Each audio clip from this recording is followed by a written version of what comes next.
Assalamu alaikum wateja wetu, nawakaribisha katika duka letu kubwa zuri. Wewe mwenyewe ukija yani utafurahi.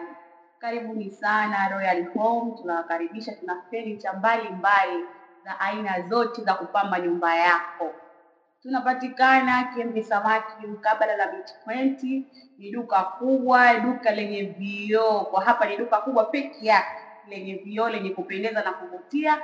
Ni duka hilo nje kuna bango letu limeandikwa Royal Home. Tunawakaribisha sana wateja wetu, karibuni sana, jisikie uko nyumbani. Chochote, hata kama huna pesa, una uwezo wa kuja ukauliza. Sisi tupo kwa ajili yenu, unaweza ukauliza. Hatufukai wateja, tunawakaribisha, sana karibuni jamani. Kuuliza sio ujinga. Furniture za ndani basi tucheki, tunapatikana Zanzibar. Bwana, furniture zetu ni nzuri sana na mwenyewe utafurahia kwa uzuri wa nyumba yako, decoration mzuri za kimataifa. Pura ndani ya Kiembe Samaki Mkunazi wa Pili unatupata. Yeah, is MKS right here. Pura.